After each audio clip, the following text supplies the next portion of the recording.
Programmatic ads explained under 10 minutes. I assure you, if you are new to programmatic advertising, ये video आपकी life change कर सकती है, आपका करियर चेंज कर सकती है। आज से कुछ साल पहले मैंने भी एक ऐसी ही वीडियो देखी थी, जिसको समझने के बाद मैंने अपना करियर एक कॉल सेंटर से गूगल और गूगल से एक top ad agency of the world तक शिफ्ट किया है। I am earning good, I am working remotely right now, and you can do the same thing bye shifting your career into programmatic advertising. So let's get into my video right away. So programmatic advertising basically होता क्या है? Programmatic advertising को अगर मैं सबसे simple terms में आपको बताना चाहूँ तो it is showing up your ads programmatically from an advertiser to a end user. इसके अंदर मेन की प्लेयर्स बहुत सारे होते हैं, बट हम मेजर 3 की बात कर लेते हैं। So there is a demand side platform, also known as DSP. There is a supply side platform, also known as SSP. And इन दोनों की गेम के बीच में there is a ad exchange. So ये सबसे मेजर 3 प्लेयर हैं पूरी programmatic advertising के। ठीक है, अब एक प्रोग्रामेटिक एड कैसे आप तक पहुंचती है और कैसे सबको इससे इसका फ़ायदा मिलता है, तो वो देख लेते हैं। प्रोग्रामेटिक एड्स का जो फ्लो है ना, वो कुछ ऐसे काम करता है। तो सबसे पहले एक यूज़र का एग्जांपल ले लेते हैं। इधर एक यूज़र है रिया। ठीक है, रिया एक वेबसाइट विजिट करती है। उस वेबसाइट को लेट से नेटफ्लिक्स कंसिडर कर लेते हैं। अभी इंडिया के अंदर नेटफ्लिक्स पे एड्स नहीं चल रही, but there are lot of countries जहाँ पर ऑलरेडी नेटफ्लिक्स पे प्रोग्रामेटिकली एड रन होती हैं। तो Riya visits Netflix and we can consider this website as publisher, because ads at last यहीं पब्लिश हो रही हैं, तो इसको पब्लिशर कंसिडर करेंगे। ठीक है, अब ये जो पब्लिशर होते हैं ना, चाहे वो वेबसाइट्स हों, चाहे नेटफ्लिक्स हो, चाहे अमेजोन हो, वो खुद को कुछ SSPs पे रजिस्टर करके रखते हैं। SSP का एग्जांपल होगा गूगल एड मैनेजर या फिर मैग्नाइट।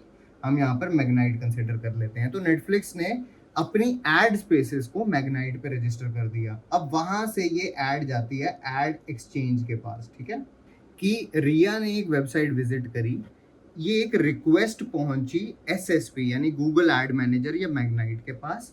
वहां से ये रिक्वेस्ट गई एक एड एक्सचेंज के पास कि एक यूजर जो पिज्जा एंथुजियास्ट है वो इस वक्त नेटफ्लिक्स देख रहा है। तो एड एक्सचेंज जैसे गूगल एड एक्स एक बड़ा एग्जांपल हो सकता है एड एक्सचेंज का। सबसे बड़ा ad exchange Google ad X ही है। एड एक्सचेंज क्या करता है? एड एक्सचेंज के साथ रजिस्टर्ड है कुछ DSPs जैसे ट्रेड डेस्क, DV360। तो DV360 जो है उसके पास ये रिक्वेस्ट पहुंच गई थ्रू एन एड एक्सचेंज। तो सप्लाई साइड प्लेटफॉर्म से रिक्वेस्ट गई एड एक्सचेंज को, एड एक्सचेंज से पहुंची DSP के पास।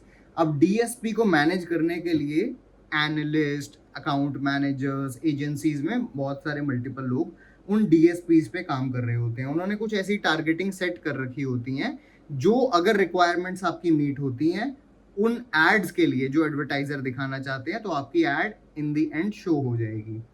और DSP से जिन एडवर्टाइजर्स ने अपनी एड को रजिस्टर कर रखा था उनकी ad at the end show हो जाती है। अब इसके अंदर ये DMP क्या है? DMP basically data management platforms होते हैं जैसे कि ओरेकल। ये आपको डेटा यानी ऑडियंस प्रोवाइड कराते हैं। इसका फ्लो एक बार दोबारा से समझ लेते हैं, आपको एग्जांपल के साथ ज्यादा बेटर समझ आएगा। ठीक है, so there is a user Riya, she visited Netflix. अब रिया जनरली पिज्जा सर्च करती है, वीकेंड्स पे पिज्जा ऑर्डर भी करती है, and the company, the pizza brand already is aware of that.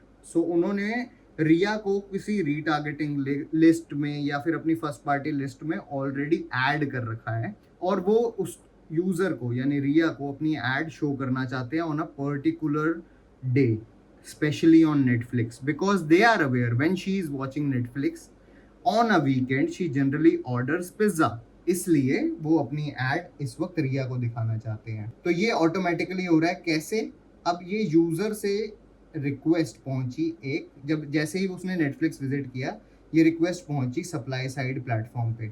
Now Netflix has ad space, ad manager makes it available for auction. तो ये जो पूरा प्रोसेस चलता है ना, ये रियल टाइम बिडिंग के बेसिस पे चलता है, और कुछ ऑक्शंस टेक प्लेस करते हैं कि किसकी एड शो होगी एंड यूजर तक। तो अगर लेट्स से डोमिनोज और पिज्जा हट है, डोमिनोज ने $3 की बिड लगा दी कि $3 मैं दूंगा अगर मेरी ऐड रिया तक पहुंचती है। और वहीं पिज़्ज़ा हट कहता है आई एम रेडी टू पे $3.01, तो पिज़्ज़ा हट ये ऑप्शन जीत जाएगा। मैं सिंपल टर्म्स में बता रहा हूँ, आगे मैं आपको एक्सप्लेन करूंगा बिडिंग कैसे काम करती है। ठीक है, तो यूज़र की ये रिक्वेस्ट पहुंची SSP पे, यानी सप्लाई साइड प्लेटफॉर्म पे। वहाँ से ये रिक्वेस्ट पहुंची ऐड रिक्वेस्ट पहुंची।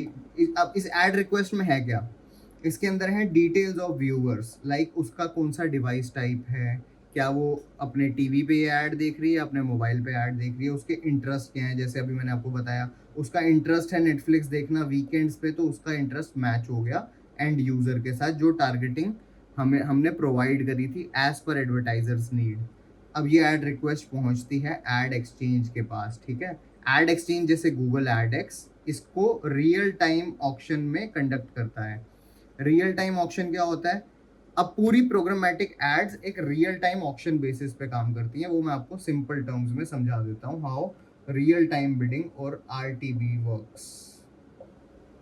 So let's say there is a user, there is an advertiser named as Pizza Hut, there is another advertiser named as Domino's.